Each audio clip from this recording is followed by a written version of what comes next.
this is Lisa from Mobile Tech Review, and it's the battle of aluminum phones right here. We have the HTC One M8, and this is the iPhone 5S. Both obviously very attractive phones, available in the same colors too, silver, gunmetal, gray, or gold. Both have very sharp, colorful displays. Both are available on all major carriers, so how do you decide? We're going to help you now. So here they are. Phone and Phone Junior. Look at the difference in the size right here. Now, I think that's one of the most important things when deciding which phone you want. But, you know, one of our most popular comparison smackdowns on YouTube ever has been the iPhone 5S versus the Samsung Galaxy Note 3. And boy, is there a huge size differential. So obviously, you guys are thinking, and you gals are thinking across the board here when it comes to size. And this size difference might not be, well, that significant. But still, obviously, one phone is a lot bigger than the other. 4-inch display versus 5-inch display, so the phones are going to be different in size. For those of you with small pockets, designer clothing, small handbags, whatever it is, that can make a difference. Those of you who have small hands too. I've met people who say they're dying for the next big screen iPhone, supposing that that might be real. Hopefully it is. And there are those who say, no, I would really, really not go above this in size. So that's up to you. Both of these, they're the two classy guys on the block right here. We have space gray and gunmetal gray. So the gray offering from each manufacturer. And you can get these in silver, which is a very light color. On the HTC, it looks kind of like the last HTC one. This gunmetal color, very attractive, and gold. On the HTC, the gold is kind of more gold, like a gold brick gold, whereas it's champagne on the iPhone. Anyway, two of the nicest looking phones on the market. For those of you who like classy phones with a lot of metal, you've got it here. Apple's still going with their kind of edgy, angular, with curved corners, Leica-inspired design, as they say. Beautiful quality piece. Even the buttons look sculpted and well made. And on our HTC, this brushed stainless steel here is just really nice looking. It doesn't look like anything else. So certainly it's very distinctive looking, more curvy too, which is nice for those of you who don't like the angular thing. You don't want anything biting into your hands. The sides straighten out just enough so you got some gripping point right there. So either way, a very well-made phone, lots of attention to detail, very clean button design over here. A little easy to accidentally activate the rocker here for the volume, but not a huge complaint. Nice looking phones either way. Is it a big difference? I don't know. That's up to you. Another difference is the fingerprint scanner on the iPhone 5S. The home button is also a fingerprint scanner for Touch ID. It is kind of handy. I mean, I myself realized I should have a passcode on my phone, but then it's really a pain every time you unlock your phone to have to punch in a passcode. So it's gotten me in the habit of actually keeping my phone secure. The HTC does not have such security. You can put a passcode on here, but you're going to have to type it in or use the pattern-based passcode, whatever you want. How about the screens? And we have them both set to approximately the same brightness. It's hard to really control it. They're set at about 2/3 with their respective auto brightness is activated. And HTC goes towards the bright end, unlike Samsung, and Apple usually has something balanced in between. But anyway. So the HTC One M8, full 5 inches, 1920 by 1080. That's 441 ppi pixel density. The iPhone 5S, well, the iPhone used to be the resolution leader, not so much anymore. 1136 by 640. In a smaller display, so PPI is still good. It's 326. That's why it's called a Retina display. Supposedly at normal holding distance away from your face, that you won't be able to see dots. Can I see dots? No, I can't. Do I have perfect eyes? Well, pretty much with my glasses on. Yeah, I do. Anyway, both of these are very sharp and clear. Obviously, you're going to see a lot more on screen with the bigger device right here, the HTC. Big selling point, I think, for a lot of people. The only thing that may be fending off more folks running over to the HTC M8 is the rumor of a bigger screen, higher resolution iPhone. Again, it's just a rumor. We don't know if it's true, but there it is.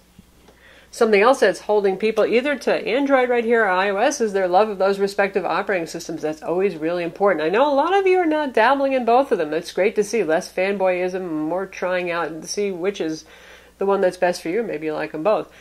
Anyway, iOS, the whole iTunes ecosystem, you know the story. The most apps available, although when it comes to phone apps, Android's pretty much up there now. It's only tablet apps where they're lagging. In addition to the iTunes ecosystem, you know, that means also the music, the videos, all that kind of stuff. Google Play has their own shtick there, so you can get music, movies, books from them too, and a whole lot of third-party apps. On both of these, you can run Netflix, you can run Kindle, Barnes & Noble, Nook application, lots of ways to get your content. Zinio also. But still, for those who have a favorite, keep that in mind. iOS, as ever, is always the keep it simple operating system. You have your grid of icons here. Here we have customizable desktop. You can put your widgets, like we have our clock weather widget here that comes from HTC. We've got, in this case, it's the carrier My Verizon maintenance stuff to maintain your connections. HTC includes Blink Feed, which is sort of like Flipboard in a way. It's news feeds and visually pleasing kind of stuff that actually uses up one of your home screens. If you tap there, you get the same grid of icons. So once you leave the desktop, you get the same kind of app drawer experience over here. Now, one nice thing about HTC, and I think that's why a lot of iPhone folks consider it, is it's a pretty light, simple customization. It doesn't have 9,000 million bells and whistles, say, like a Samsung Galaxy phone does. So it's less glaring if you're going to switch, say, from iOS over to Android on the HTC One M8 versus some other carriers like Samsung and LG that do a whole lot of extra stuff and features upon features. Both are very quick. Both are very fast. Some of the fastest devices available. Now, on paper, HTC might look faster. This has the new Snapdragon 801. That's a quad-core, 2.3 gigahertz CPU. And our iPhone, wow, it sounds like it doesn't have much here, but we have a 1.3 gigahertz Apple A7 dual-core CPU, but sometimes cores don't say it all, because on synthetic benchmarks, for whatever they mean, because we know a lot of manufacturers are now gaming the benchmarks, they score very similarly. And in fact, the iPhone does better on the SunSpider JavaScript test for web page rendering. So we're not going to beat that point too much. They're both about as fast as you can get on their respective platforms. They're responsive. They can run the latest 3D games. They can do it all. iPhone has 1 gig of RAM. Our HTC M8 has 2 gigs of RAM. For multitasking, it's nice to have more RAM. Also, Android does use more RAM in general than iOS. Apple controls the hardware and the software, so they have a real tight ecosystem here. So again, I wouldn't read too much significance into that difference. Now, while we were talking about browsers and JavaScript speeds, you get Safari, which is a perfectly fine WebKit-based web browser on the iPhone. Other third-party browsers really have to use the Safari engine. When you're looking at Android, you can have very different web browsers. You can have Firefox on here using its own engine. You can have the WebKit web browser of old on some Android phones, for example. Chrome, the newer web browser that Google makes, Boat browser. So more browser choice here. Now, that's nice in case you run into compatibility problems. A lot of websites do optimize for mobile browsers pretty well these days, but where it comes in handy is for those of you more geeky types who are still in love with Adobe Flash on mobile platforms. That was discontinued more than a year ago for Android, but a couple of browsers, you can sideload the last available version of Adobe Flash Player, which again is getting kind of old now, but anyway, you can sideload it and still get some Flash action going on your HTC One M8. When it comes to ports, we got the Lightning port as ever on the modern iOS devices, and we have micro USB on this. Either way, you get a cable that connects it to USB on your computer for syncing, and you also use that for charging. They both have headphone jacks, of course. The HTC One M8 pulls ahead in one nice way. Our US versions have 32 gigs of storage. I know some of you overseas get 16 gigs, but we're going to talk about the US version because, well, we're in the US. The iPhone starts out with 16 gigs of storage, and they're both $199 with contract and around $650. Actually, you can get the HTC, depending on the carrier, the HTC One M8, maybe for $600 without contract. So you're getting double the storage for your price there, which is nice. But even better now, HTC heard us complaining about the last HTC One, and they put in a micro SD card slot. So you can further expand storage. Now, Android's not customized in any way to allow you to put apps on SD cards, but you can put all your media files there, all your movies, all your photos, all those big bulky things anyway you can put on there. So a little bit more versatility there. We also have USB host available on this for use if you want to use USB flash drives and cool stuff like that. Of course, both of these are 4G LTE capable phones. They have dual band Wi-Fi. We have Wi-Fi AC on our HTC One. Bluetooth 4.0. We have NFC on the HTC. Apple's still not grooving on NFC. You can use that for ISIS mobile payments on the HTC. That is preloaded on most versions in the US. On the back, notice we have some similar flashes here. You can see the dual color, bicolor LED flash up here next to the 8 megapixel camera. And HTC decided to go the same thing there. And they also have a bicolor, one amber, one white flash. That's to balance flash pictures so they don't look so warm and orangey so much. So you get that in both. This is HTC's ultra pixel camera. It's unchanged from the last HTC One 4 megapixel equivalent. So obviously, if you want larger shots or more room for cropping, the iPhone is going to do better because you just get more megapixels. HTC does add their secondary camera up here for depth information, and you can use that for blurring out the backgrounds on photos using an editor after the fact and for doing some sort of 3D effects, which you can find out about if you watch our video review of that or read our written review. But overall, the pictures taken from the rear cameras, the iPhone is very good. They may have a very simple UI. You get a lot more settings, a lot more neat, fun things you can do with editing on the HTC, but the overall quality of the pictures, including accuracy of colors, sharpness, and particularly handling of extreme contrast situations, is better on the iPhone.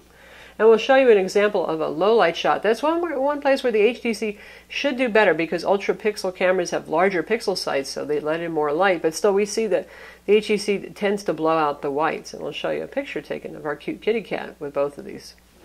So here we have two pictures taken within a minute of each other. And first thing you're going to notice, it's a lot nicer looking at photos on a 5-inch screen, isn't it? You can see a whole lot there. No. We have a lot of white out here. Now we're going to see some of that on the iPhone too. Not just the white spots on the cat, but the window over here. But notice that he looks brown here. Our cat, well, he's not brown. So the HTC does a little bit more color shifting, and sometimes the HDR kind of overcompensates and brings out some highlights, and you get some loss of detail or some harshness, like the leather or fake leather of our pretty average office chair right there. So we lose a bit of sharpness.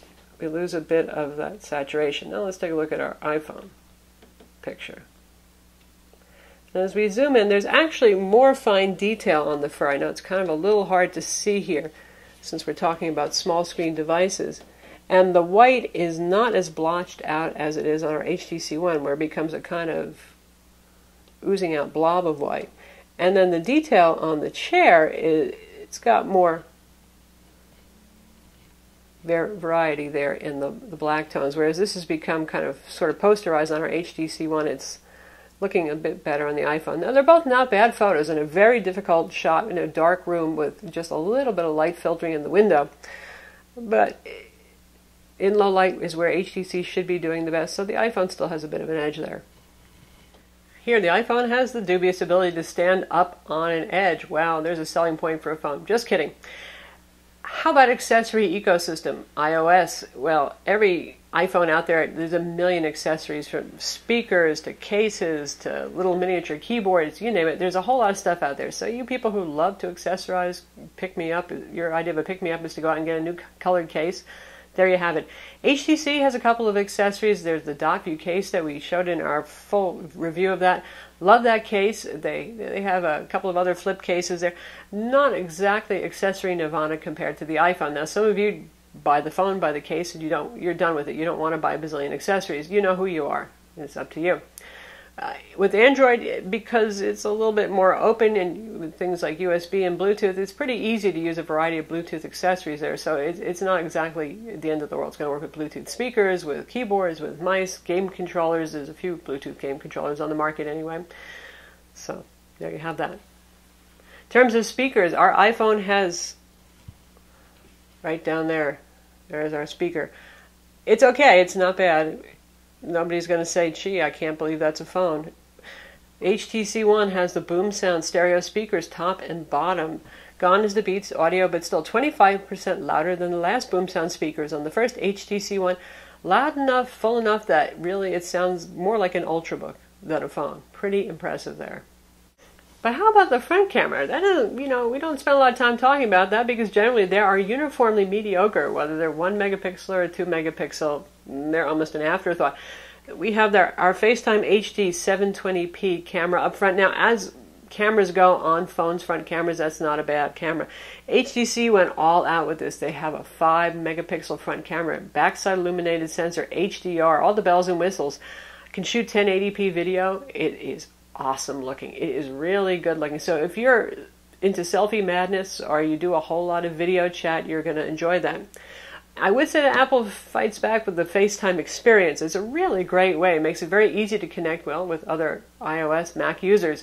Very easy to use video chat setup and software. There's no geeking around, no screwing around, say, but you got Skype available on both of these also.